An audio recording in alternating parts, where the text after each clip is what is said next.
Welcome to the RCVR ERC Pros podcast. I'm Chandler.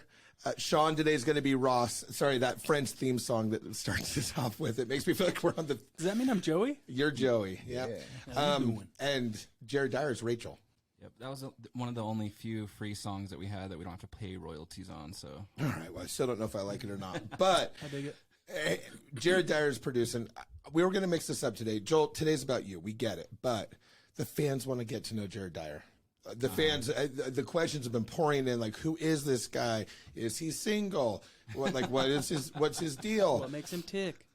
Yeah, and so for the first 30 seconds of today's podcast, will you, Joel, first introduce, and then one question to Jared Dyer so the fans can One of get my to know. favorite stories about Jared Dyer, I met him back in 2007, and we were in Virginia, and We were young pups. We were selling security, and we didn't want to be. The company we worked for, we were forced. The company we worked for fell apart, and Apex, now Vivint, came in and basically paid all our back ends. And me and Jared ended up in the same office. Yep. And I didn't know who Jared was. And I remember going out with him in the car group one day, and I was like, hey, how was your day? What was it like? And you're like, oh, it was okay. It's like, sometimes I get bored with this job. And so when I go to a door, sometimes I'll just act like I'm a really scared rep. And I'll be like, hey, yeah, I'm just doing some alarms for protection of your house. And this was my first interaction with Jared. And then he showed me some Phantom of the Opera video. I was like, all right, he's a wild card. The rest was history. Yeah, it was amazing. For the fans that don't know, Jared Dyer is one of the most talented people we know. So he's ran 2 Ironmans. 2 Ironmans. He plays about every... He had a band called Bo Daggett where he played every instrument and vocals. Yes, you can look it up on Spotify, Apple Music. Okay, this isn't about you, Jared. Why are you plugging yourself? Come on. Well, the topic did come up of Jared Dyer, so I was talking about Jared Dyer. Let's just say he's not just a producer. He's more than that. And the fans want to know, so hopefully that's what they were hoping for. Just go to jareddyer.com. I do have my own website. Do you it's really? all there. Yeah. Oh, that's awesome. I love It's that. all there. Anything you want to know. When's the next song? When's the next release? It's 75% done. I just need to produce, mix and master. A week, maybe? Yeah, I got a buddy helping me out. It's coming out. Look for it on Spotify. Tell me he lives in Hollywood.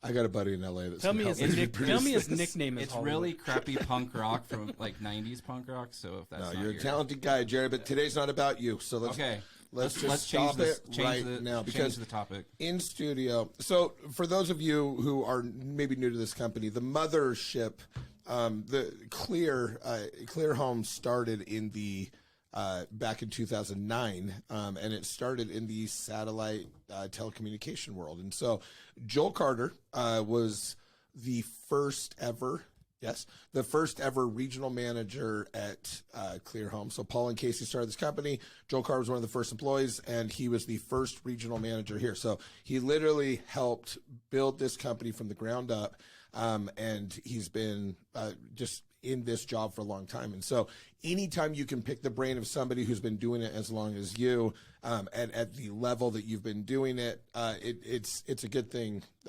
You can learn a lot. So thank you for being here, Joel. Hey, thanks a lot. Yeah, I remember some of those early summers, and I think my first actual summer out was 2010. I signed on in 2009 with Paul and Casey, and I remember calling the call center and having Paul run my orders. Worst customer service ever. No, he was great. He just was like, yeah, let's get to the point. Let's just go through it. And then Casey would come and install some of our jobs. How funny is that? Awesome. It was cool. That's crazy. So you're also... I don't want to get straight into the work side of it because you're way more talented than Jared Dyer, actually, now that I think about it. No Ironmans here. All right. So first I want to talk about your way into sports. You grew up in Utah. Mm-hmm. You speak 7 languages. And sign language. Yeah. But you also love art. You're one of the most well-rounded people I know. How important is balance in the life of like an entrepreneur type salesman type of a job? I think it's like one of the most important parts. I think if you aren't mentally there, then I mean you can go through the flow and sometimes you'll find like a random nut out in there, and a squirrel's going to find a nut if he's just like wandering around. But I think if you're pretty balanced and you've decided, hey, this is what I'm focusing on for this, for whatever period that is that you're doing it, I think that makes all the biggest difference in the world. And one of the things I try to do is I really try to turn work off as well. And maybe that, I don't know, it's weird to kind of say that too, but I think it actually helps my work life if I can just like totally disconnect from it. So, and do you do that mainly through art now or sports, or like where do you turn? Just like whatever my hobbies are. I like to collect hobbies. Art, bonsai. It's big enough that we should probably touch a little bit. Just can we talk a little bit about your art and your photography, because it's big enough. Let's talk about it real quick. First off, I kind of got mad at Jared for plugging his own personal website, but no way. No, I got to get some views on that. So, did you want a shot? Do you want another plug, Jared? Jared Dyer, tell everybody where they can find you, Jared. What's your Instagram again, Jared? It's happy-go-lucky at. No, I'm just joking. No. JD69. Yeah, something like that. Okay. Yeah. So if we do talk about Joel, though, the nice thing is that we are talking about balance here, and everybody has their own way of finding balance or being successful. And with Joel, it is balance. And actually, before I met Joel, before I came here, I heard Joel on a previous podcast, and it was a takeaway that I remembered that when I finally met him in person. I remember thinking, that's the guy that had this balance thing going on with the way he, what he ate in the morning to get like the right mindset with his life outside of work, how he worked inside of work and scheduled, and it's all really cool. So as far as balance, you said you turn work off and then you do have these hobbies, and one of them is art. And for anybody who's been to headquarters, there's art all over headquarters, right? And there's a specific style. Maybe just quickly tell us about that. Yeah, I mean, I took a few. I like to travel, and I took a few trips to Asia. Got really sick and came back, and I always grew up doing art. Took all the art classes in college, and probably could have majored in it, but I came back from that trip, got pretty sick, and had a lot of downtime, and decided to just start painting. And then people just started requesting it, and it's really just kind of grown organically. And it's not like I have anything major going or anything like that, but it's fun. I disagree. You've done pieces for Bryce Harper, one of my favorite baseball players. You've done some amazing Kobe Bryant pieces that I think one of them found its way to Rob Kardashian. I'd say it's more than just a hobby. I'd say it's really good. There's a piece in the there's two podcasts. There's actually two in the podcast room here. So there's a saying that I like. It's funny. Sometimes when I read like sales books, I like them because, like, Relentless, for instance. Like, there's certain things in Relentless that I completely agree with. But when I read Relentless, it's funny. I a couple years ago, we had our whole Salesforce read the book Relentless by Tim Grover. And Grover was the mental coach for Jordan and Kobe and things like that. And I remember we had everyone read it. And I had listened to it before, but I met this Tim Grover guy a couple of times, and I love him. But the thing about it is, when I went back and listened to it after I had everyone read it, I'm like, oh yeah, I love this book because I actually disagree with almost everything he says. But I'm not saying he's wrong. I just think there's more than one way to do it, right? There's a quote that's jack of all trades, master of none, right? I have some friends that are like jack of all trades and masters at quite a few of them, right? And I would say Joel's one of those people, right? It's not, I think one way to get really good at something is to be obsessive and just focus on that one thing and be so hyper-focused that you don't even notice the other stuff in life, right? But I actually have a lot of friends that whatever they do it really well. And Joel's one of those people with art, with sales, with photography. There's so many things that I wouldn't say you're just good at them. You're like professional at those things, right? And so, thanks. But I really think you do a good job of departmentalizing when you're focused on art, you're doing art. When you're focused on work, you're doing work. When you're focused on your friends, you're with your friends. Like, you do a good job. Is that conscious, or does that come like natural for you? I think in order for me, I don't know that it's not like something I'm like, hey, I'm turning everything else off. Nothing else matters except for this thing that I'm doing. But I think it's just a way that my mind is like almost been trained to just like, okay, cool, if this is what you're focused on, then hyper focus on this thing. To the point where me and Jared, we've sold a few different summers together, but I remember taking a team out in Amarillo. This is in 2011. And I remember coming back thinking like, we had such a successful summer, and I recruited some of my friends. I had people that I've known come with me before, and they were like, man, Joel's a good manager, but he is such a jerk, like so hard to work with, and like such a guy, you know, but, and I thought, wow, like, because in my perception is, no, when I'm working, it's about work. And so I'm not going to like, you know, just because we're buddies doesn't mean I'm going to be like, hey, I'm going to let things slip or whatever. But it was like purely about work.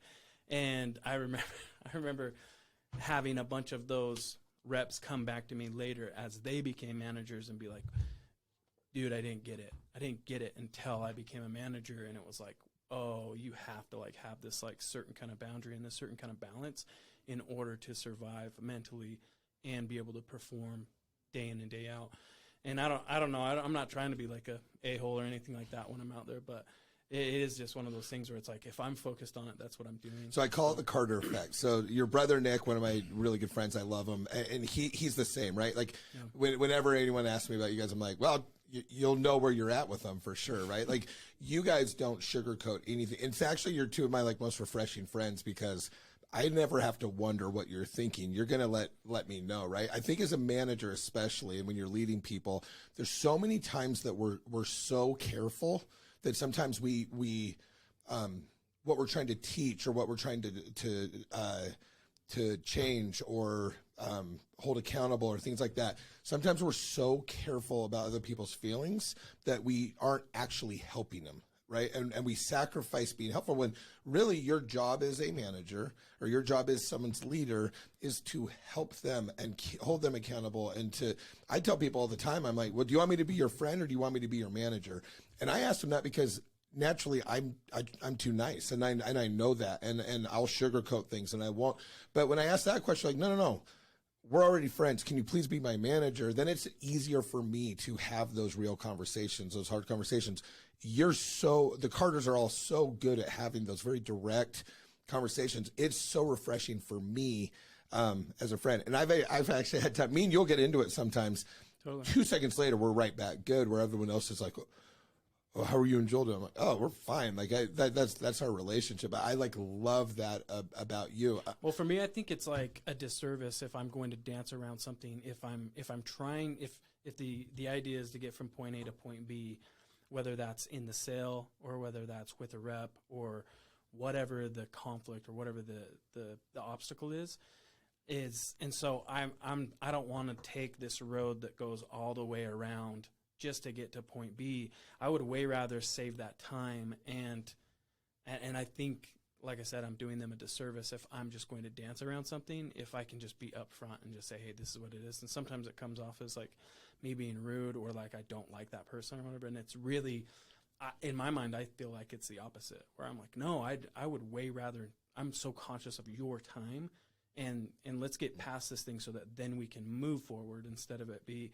this issue that we dance around for a while. That kind of thing drives me crazy. I remember in Amarillo, I skipped out on a meeting, and Joel. You still owe me that $50.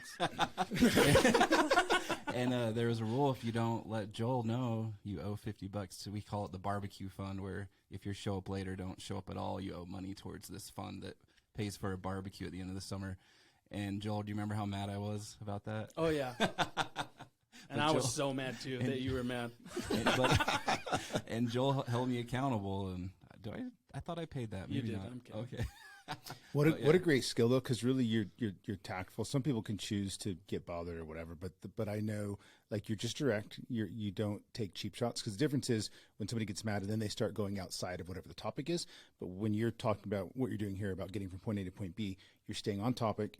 You're going right for what's beneficial and efficient for everybody to get to, and that's being tactful is really just getting where you need to go for everybody's best interest. That's different than trying to get there and also taking a cheap shot at somebody or being condescending, and you're not that way. It's a great skill set because a lot of people don't have that. A lot of younger people don't know how to just be direct like and that. it's not offensive. Yeah. It's direct. There's a giant difference. You're so good at confrontation, dude. Like you really are. It's something it's to me, it's like the one skill that you have other than your art and your hair. Like you have great hair too, but other than your art and your hair, the one thing I wish I had of Joel Carter's is just his ability to confront confrontation and have it have an outcome. It's not just confrontation. Like you create an outcome with it and then you move forward. And it's a skill. Like it's a skill that a lot of people don't have.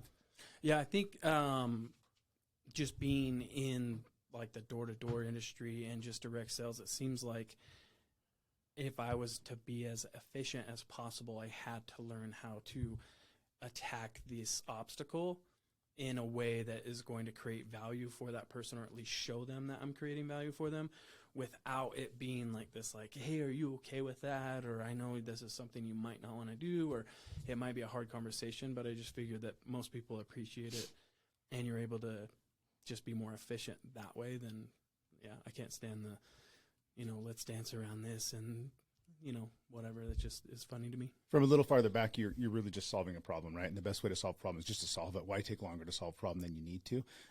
There's a little thing I saw recently, and I've talked about it with Kevin just this week, actually. But the saying is did you have a bad day, or did you have a bad 5 minutes that you let ruin your day, right?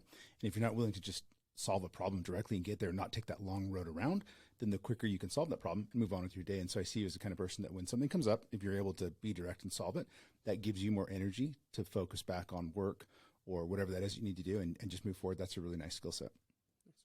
Yeah. Okay, well, now let's really get into the meat of this. Do you like Zion better or Luka? Man, if Zion could stay on the court, I know. He's like a Swiss Army knife. I know, I love him. Yeah. But so you go with Zion or Luka? I think Luka's going to have a better career. Okay. You heard it here first. Hot takes. All right. Well, now that we got the important stuff out of the way, let's talk about ERC. So Joel and I were talking. Joel was actually with Joel and I together went and talked to the first business about ERC ever. Like we were just like, oh, what is this? I don't know. Let's just go walk into a business and talk to them. And it's funny. We go in. We tell them it's this old guy, the older man and a woman. They owned a cleaning business, and they were like, oh well.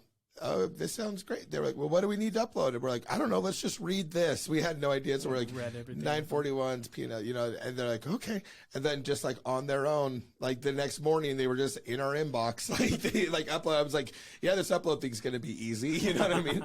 But, so Joel's really been doing this from the start. But one thing that I think Joel's done a better job of, when I interview people, I think to myself, what are they doing in this that I feel like they're doing better than everybody else. And one thing I've noticed with you is leveraging your relationships, your actual network, and helping your friends and people that your friends know that own businesses with the ERC. I promise Joel has helped more people that he either knows or knows through at least one person, right? So like very close network of people. He's put more deals through from that than everybody else. I've seen a lot of reps that, have a brother that owns a business with W employees, but they still haven't even talked to him yet. And so we were talking about that this morning a little bit, but like, why, like, we always talk about working smarter, not harder, all that kind of stuff. But why are you taking advantage of that when you think some other people aren't? It's just crazy to me that they're not. No. So yeah, it's crazy to me too. I think it's one of the easiest ways. Like you already have the relationship with that person, whether it's an old college roommate or someone you went to elementary school or your aunt's friend or whatever it is. There's already a connection, and so they're already willing to hear you out. And that's like, if you can get that, there's so much value you can create with this whole campaign with ERC. That if you can get someone's airtime, if you can get them to actually listen to you, then it's easy enough to show them the value and to create that. But if you already have that connection, it just makes more sense.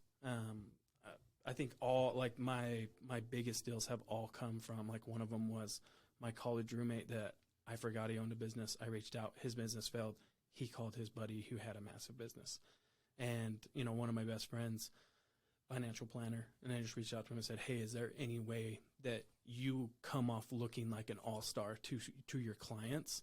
And it gave him motivation to be like, oh yeah, like I can help them find money that they didn't know about, or at least direct them into a company that it's like, hey, there's a lot of these people doing that. But I trust this guy. And it was just automatically built all these different bridges of trust, which allowed me to show them the value. And I think that's just what people want. I think a lot of times people kind of want to be told what to do, or they want to follow the expert, right? There's like, everyone relies on movie reviews and Yelp and all these different, hey, let's see what everyone else says. That if you can kind of parlay that into what you're doing, and you end up being the expert on it, and then a lot of people will follow, and you don't have to feel bad about it because the company we built is awesome and they do everything right, you know. So it's this total win-win.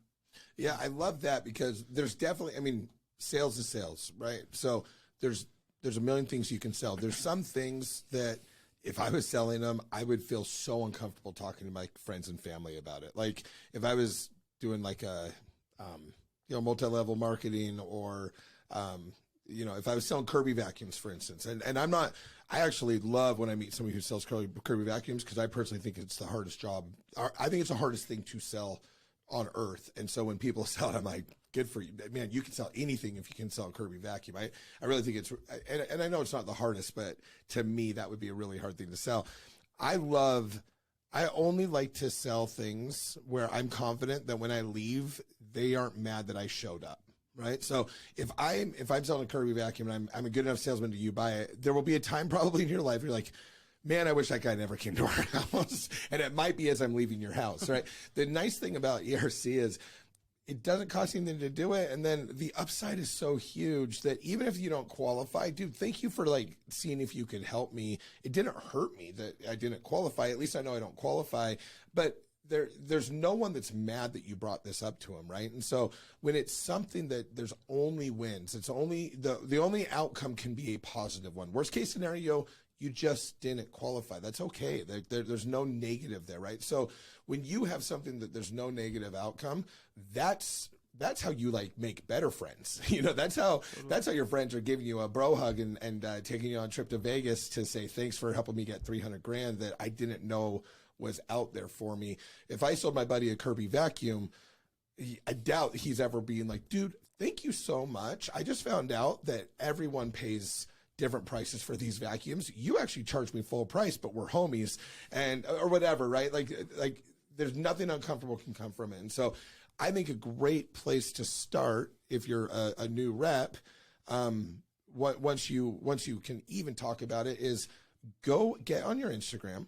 Literally go through every single person. If any of them own a business, write that down. You'll probably come up with a list of 30 or 40 people, or your buddies who work at companies, or your friends that are affiliated here, and start going through those lines first. Like that is such a better introduction into a company than anything else that you could do cold calling. Yeah, that's what I always did. I went through my social media just line by line, every single person, and if I didn't know what they were doing, it was a simple message like, hey, what's up, man? Been forever. How are you? What are you up to now? And the ones that I did know, even if they were just like, maybe they were the vice president of the company, they didn't own it, I was still dropping them a line saying, I don't know if you guys have done this for your business yet, but kind of using that same mentality with the financial planner is just saying, hey, if you're the one who brings this to your owner, it's going to make you look amazing. Like, this is a really cool thing that's out there. Like, this is what our company does. It's awesome. And so I was just, I just did that with and then through all my contacts in my phone, I just went, if you're not doing that, you 100% do it. You're going to find 4 or 5 of them right off the bat. And it's like a cool way to get the ball rolling. Yeah, I would argue you could find 20 or 30 of them. Yeah, sure. Honestly, watching you, like you've gotten so many accounts, and then those accounts have parlayed into additional accounts just through your own network. Like it really is such an effective way to start into this job. And the nice thing is, if you're just starting, what a great place to start, right? If you've been doing it for a while, I promise you, there is probably 50 ERC deals in everybody's contact list on in their Instagram. There probably is. And I love, they don't have to just own businesses. You can reach out to somebody like, hey, you work at this company. You're W-2'd, aren't you? Yeah. Oh, you should find out if they've looked into this. If not, I would love to talk to this person in your company. What a great way to like get some really, really hot leads. Yeah. And I mean, just kind of spitballing some ideas with that same mentality. I mean, you could even reach out to your closest circle. Say there's 50 people that you're really, really, really familiar with. Just even reaching out to them saying, hey, this is what I'm doing.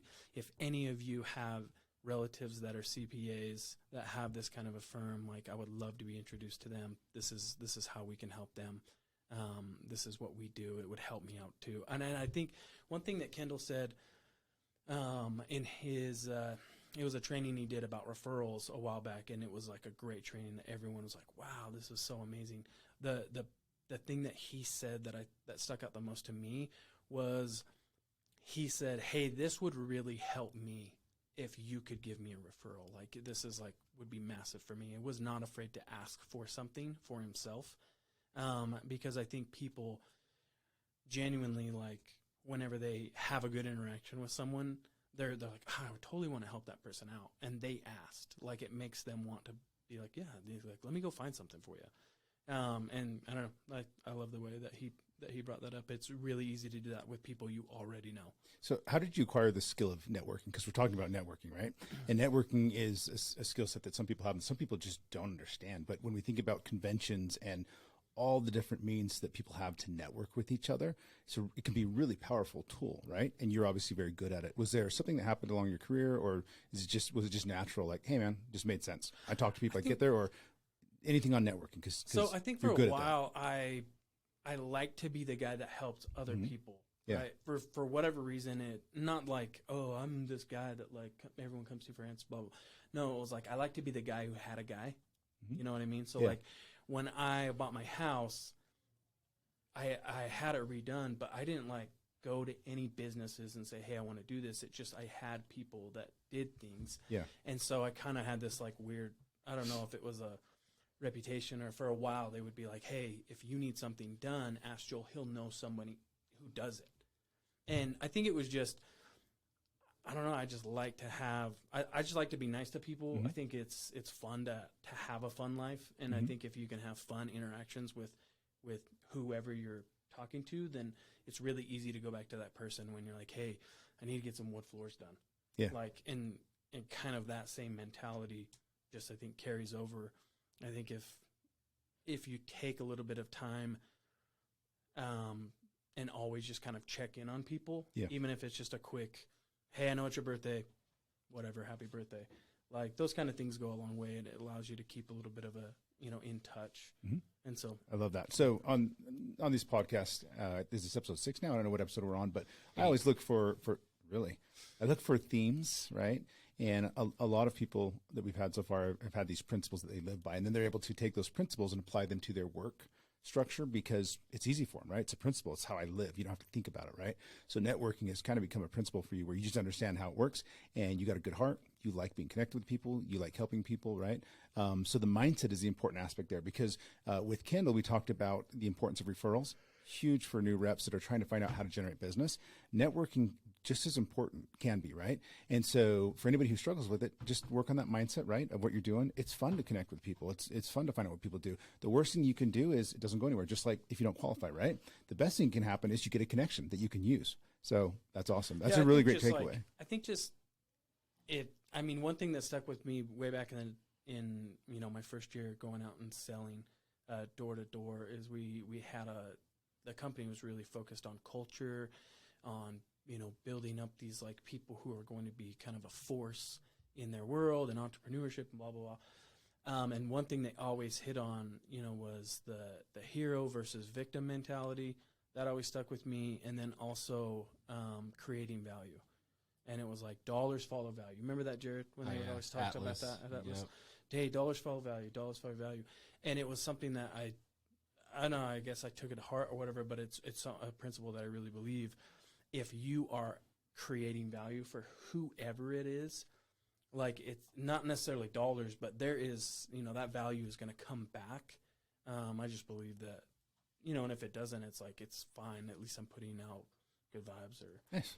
Creating whatever. I got a question. How do you retain the reps so they don't go anywhere and where you're actually genuine, not like, oh, you're just a guy making me money, but how do you actually like retain those relationships where it's still on a business professional level, but you don't want them going anywhere and feeling like, oh, he just wants me because I make him money. I think you just have to be super transparent with that person.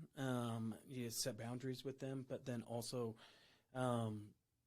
you create value for them too, right? Like, they're not going to go anywhere if they feel like this is the best option or the happiest option for them. So, I just think that's like the best way to do it. So a story just not too long ago, to put that into action for Joel. Joel had a situation one morning with one of his reps, really good rep, produced some really good stuff. And there was a struggle and there was an issue that Joel had to sort out for that rep. That rep wasn't having a great moment. And Joel kind of did the right thing to help put things on course. Well, Joel's day kind of got thrown off. And later on in that afternoon, there was a meeting where Joel and regionals at his level heard some bad news. And instead of taking that poorly, Joel responded back to the group, how that kind of news could be hard. But for a group of leaders like that, it's fine. They know what to do with it. They can be positive. They can move forward. We just need to work hard. And he was so positive, and I knew how his morning started.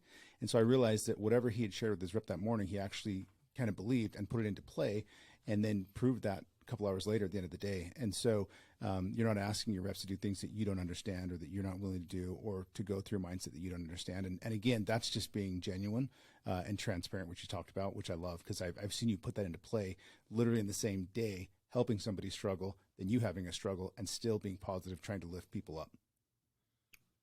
You're the best. I love that. Around. Okay. One of my favorite. So again, you and Fernando are regionals that, number one, you're the oldest, but number two, you've been doing this for a long time. And I feel like I actually love it when I get on like the W2 calls and hear you kind of go off, I don't want to say on a tangent because it's always applicable to what's being talked about. But there's times when you guys will both kind of like chime in and I'm just like, gosh, that is such like, it's just like wisdom, like for our job. Like, it's just like, gosh, I hope these newer reps and these newer managers are listening to what Joel's saying here, or what Fernando's saying here, because like there's years and years of experience behind what he's saying right here. And I think they appreciate it and they get it, but I just think some of those nuggets are just like so spot on. So I want to do something. We haven't done this before. We can call it, this segment's Tros Rapid Fire. I thought you were going to press a button, Jared. Oh boy. Oh gosh. Dude. Yeah. So in front of this live studio, I don't have that button, so that was audience. That was my next best option. I'm just going to ask you a couple pretty generic questions. Just first thing you think of, go on, just like rant about it for a second. I don't care where this goes.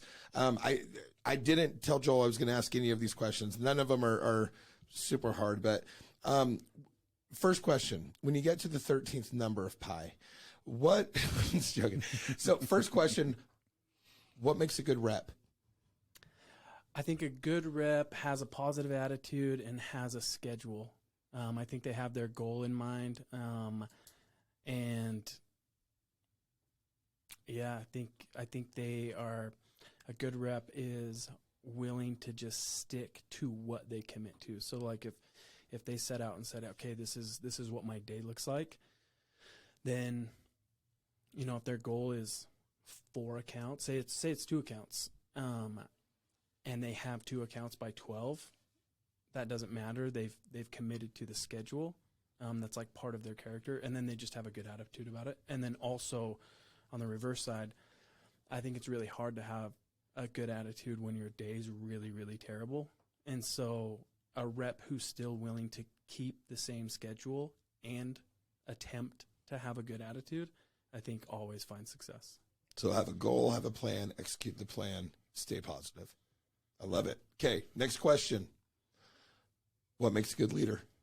I think a good leader is transparent. I think a good leader leads from the front. And And I think a good leader is good at motivating. I think there's like a, something that within them that like allows others to follow. I think people don't follow unless they feel like they're following an expert.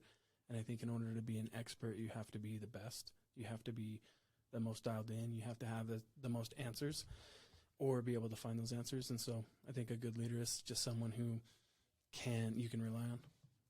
Okay, here's an interesting question for Joel. I almost want to ask everyone who I consider to be a good leader, I want to ask them this question. Do you think empathy is a strength or a weakness as a leader? I think it's a strength for sure. I think being able to connect with anyone or to kind of understand where they're coming from, to understand their situation. I think it's I think it's really hard to create value for someone or help them get into a better situation if you don't understand what they're going through, or you don't understand, how they feel, about what they're going through. And so it's funny. It's huge. Leadership and in sales too. Like if you're meeting with a business owner or a potential client, if you can't kind of read their, emotions a little bit, I think that's something you can probably work on, because it's such a huge tool just to be able to see, kind of read the room, read the vibe, and be able to say, cool, like I understand kind of where things are at. Just to touch on that, I kind of like with my kids, I don't have a favorite kid overall, but I always, anytime I have a favorite kid at that time, right? But it changes and different things. Leadership attributes. I always, it's funny. I feel like every year there's a different one that is like, I think this is the most important, like, aspect of leadership is leading from the front, or follow through, or setting expectations. There's been times in my life when I've thought that each one of those has been the most important trait of a leader. For the last year or so, mine has been empathy. Actually, I actually think it's impossible to actually lead people without being able to empathize with where they're coming from, because they won't follow. Right? And same with sales. I think that's huge. What is the most important thing that you can do every day to have a good day, a productive day? I think your morning, having a good morning routine is super important, and I think that starts from. Yeah, give us an example of like a good morning routine for somebody who's never deliberately put one in place and then executed it. Give us an example. I think it starts from the night before. I think you have a plan of what you're going to do. We've talked a lot about setting up, and Kendall kind of had that same mentality with some of his reps, where he said, hey, make sure you know what your morning looks like, your appointments you're going to go back to. There's such a difference between waking up. Like if I'm waking up knowing I'm going to these next 4 businesses, my mindset is way different than if I wake up and I'm like, well, what am I going to do? I got to scramble for a plan. Am I going to make anything happen today? Is it going to happen? But if you wake up, even if those 4 appointments don't pan out, if you wake up thinking, hey, I've got something going, I've got something brewing, I have a plan, I know where my action's got, then I think it just sets up the attitude for the rest of the day. But so I would plan the night before. I like to wake up a little bit early, being able to have some type of like blood flow going, whether you're, going out for a walk or a workout or whatever that is. I think moving, getting your body moving, I think is huge. I think hydrating is really big. And having some type of a, nutritious breakfast, if that's what you're doing, or if you're, fasting or whatever, then you're just sticking to whatever your plan is. Having a plan. So, yeah. And I think if you can kind of turn your body on, turn your mind on, and have, some action items set up for that day, then it's go time. What is one thing that you wish you could go back to that first day when we knocked that first door for ERC? What do you wish, in hindsight, you could have gone back and told yourself about this job that would have made you more successful? Jared, that might be my best question ever. That is a great question. Jared's so mad I didn't ask him. I know. I was like, please ask me. Please ask me. No, Jared, this isn't about you. Something I would ask or something I would tell myself if I could go back and say, hey, this is what this looks like. I would say I'm going to ask each of you guys this question too when he's done. So think of your answer. That time is way shorter than you think it is, and this is a way bigger opportunity than you think it is. I like that. Jared, what's yours? I think I just wasted a lot of time with the wrong people. Like, at first we were just like, whoever got a PPP loan, let's go after those people, and not really like identifying like what your lane is and like specific industries that you specifically want to target that are perfect for qualifying for ERC, that have high employee retention or high employee counts. Just like looking into all the research, like we didn't research, we were just like, let's just go out free for all, anyone that we can talk to. And, you know, just with anything, time is money, right? If you're not spending time with the right people, you're just wasting your time, and you're not making as much money as you could if you spend it with the right people. One of the things Jill said earlier was knowledge, right? If you want to be a leader, whatever, it's important to know. If you don't know, you got to know where to find it. A lot of knowledge comes from experience. So the first door I knocked, I was also with Kevin. We were in Reno, and it was us and Ashley Rawson, three of us. And so Kevin wanted to go out and show us kind of what it looked like. So he knocked a few doors. I don't know, was it like 2 or something? And I was like, hey, you guys, I want you two just to leave because I'm ready to go fumble, right? And because I knew that the quicker I just fumbled through it, the quicker I made mistakes, then the sooner I would learn it. And I would, if I could go back, I would even double down on that. Because even though I thought I understood, like, hey, just make some mistakes, just, knock some doors, whatever, just do more of it. Just work super hard. Just like get through a learning curve. If you're a new rep, don't wait. Don't try and figure it out. Don't overanalyze. Kevin always says paralysis by analysis. Don't try and overthink it. Just get going, get moving. Do what Joel said. Wake up, get your morning going. Kevin always says, go to sleep with the plan. Wake up with the plan. Like, just take action. And I would have really just told myself, just work harder. Work harder now, because the harder you work now, the faster you get to where you want to be, the more time you get in that flow state where you actually know what you're doing. And that's the way you want to finally get to. I love that. So just to piggyback off that, then I'll say mine. But I think that we learn something. When I go and I'm talking to people, I learn something from every business I talk to. Like I refuse to leave a business without more information than I had when I went in there. I think the first 10 sales of any product you're going to sell, it doesn't matter what it is, you're learning exponentially. Like the first sale you get, you are so much, you're 10 times better, more confident, more knowledgeable, all those things on your second sale. And then from your second to your third, you're maybe 9 times more. And then your third to your fourth, and oh man, now you've overcome this objection. So you add that, you're getting better. On your 50th sale to your 51st, you maybe got a little better, but on those first 10, you're getting so much better so fast. And so don't hesitate. Don't wait to go get those. Like you said, like just go out and go through. The more you learn, it doesn't matter. When you're out face to face with people, I remember I studied Russian for 3 months. I thought I had it down. And then the first time I talked to a real Russian, they said hi to me. And I was like, I don't even know what you just said. And they're like, Здравствуйте. And I'm like, I don't even know what that means. Like, and because when you're in the moment, you got to go through that moment. A week later, I could have that, that first couple of line conversation with everybody because I wasn't nervous anymore, and I had the real application with it. And so it's funny how everybody knows it. Everybody knows the failure, like you've got to fail. Everybody knows the Abraham Lincoln stories, how many times he failed before he finally successfully was a president or whatever, right? We know I was going to say created the light bulb, and I was like, I don't think that's Lincoln, but go on. Until he started fighting vampires and winning. But so everybody knows the cliche of like failure is important, but that's probably one of the hardest things to put into play that you actually know and hear all the time, right? Because nobody wants to do something they're not good at. Everybody wants to do things that they are good at and excel at things they are good at. Nobody wants to pick up a new sport. They feel dumb if they're trying to learn something new in front of people, right? Everybody feels kind of dumb. You like to be comfortable. Everybody knows it, but it's so hard to put into place. And the truth is, failure is awesome. Failure is awesome. Don't be afraid to learn how to fail. Just get your failures out of the way. And a failure is an awesome thing because you learn from it, right? It's what do you do and gain from it, and where do you go from there? It's really hard to put in practice, though. I love it. Okay, if I asked myself that question, this is what I would go back and I'd tell myself, the first time I heard about ERC, I was like, this is too good to be true. This is awesome. This is what you're telling me. I get to sell something. It doesn't cost them any money. They're not having to, they're not having to sign a contract. They're not having to check their credit. They're not having to,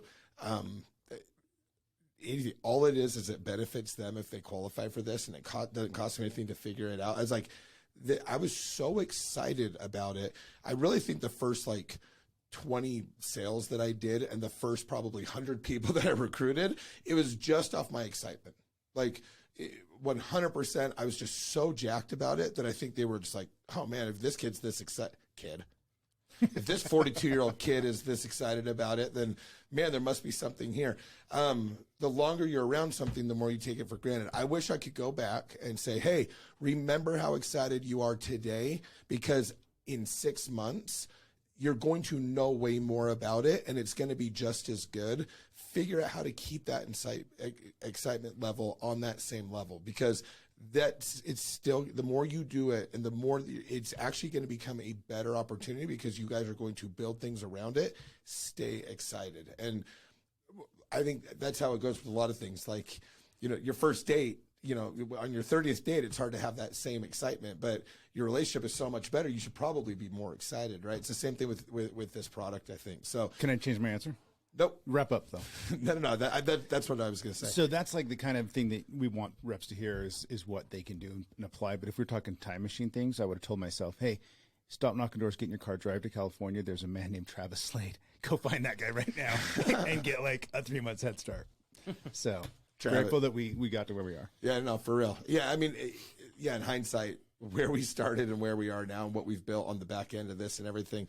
But yeah, I love it. So I love all those answers. I love you, Joel. I think that you're so good at your job. I love working with you. And I think that whenever you're so willing to help, you have so much knowledge behind it, and you're so direct, that I hope that people are taking as much from you as they can, not just from this podcast, but just in your interactions with them. And so anytime you're around Joel, everybody just pick his brain. He's one of the best to ever do this job, and we're lucky to have you here. Joel, last question is this. This job, and you've knocked as many doors as anybody I know, right? And this job has there's a loneliness aspect to this job of, you 4 businesses in a row wouldn't even let you talk to the owner. You're walking to that or driving to that next business, and you can get a little down, right? That happens to every single person, even me. I know what you're thinking, even me. No. So what do you say to yourself when you're out there and when you're alone? You have the option to do whatever you want, right? How do you go walk into that next business with a good attitude, with confidence, with all that? What is the conversation you have with yourself? Well, first, I think the conversation starts way, way, way earlier than at that moment.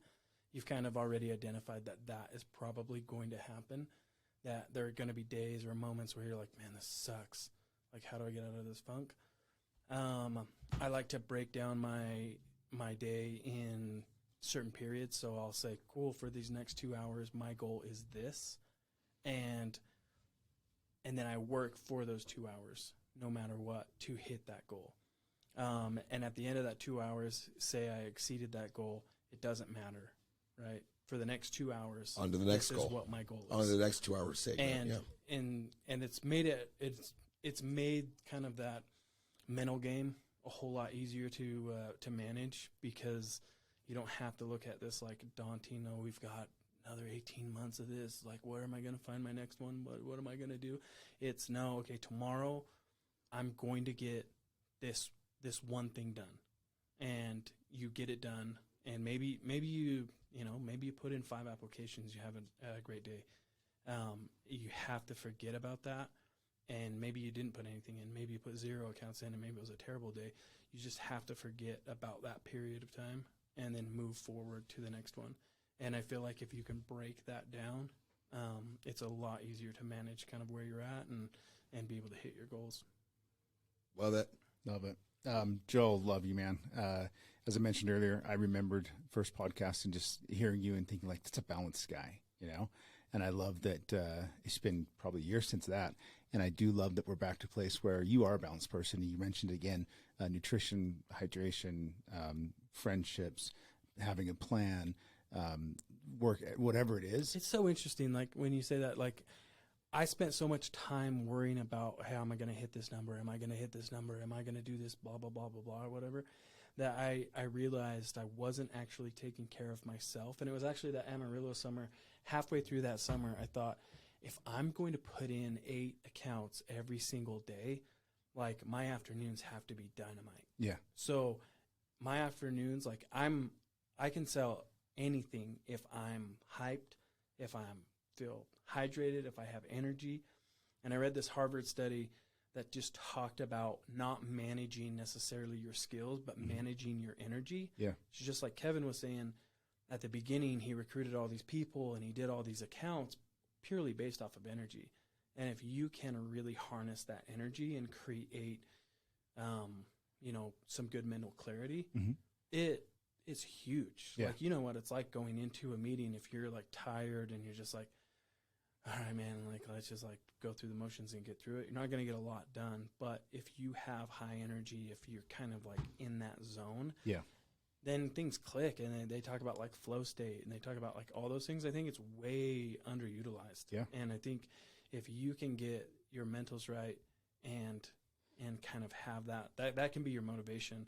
And when your motivation starts to fail, if you still have that energy, if you still have, your schedule, then everything else will kind of fall into place. Yeah. Like if my muscle memory or if my going through the motions is high energy and I still am sticking to my schedule, then I'm okay. It's okay if my motivation's not there. Like, Awesome. Well, there you have it. I love it. And I love that you put it into play, and that I would have asked you if you were for real, but now that I know you as well as I do, you are for real. I love it. Really? Yeah, man. It's for real. He's really real. For really real. All right. Jared, you want to end this one last time? Where can they find you, Jared? JaredDare.com? No, it's not about me. I'm reverting back to what you said. It's For not sure. about me. But yeah, JaredDare.com, right? Yeah, now that he's mentioned it like 5 times. All right. And I do have shirts on my website. There he is.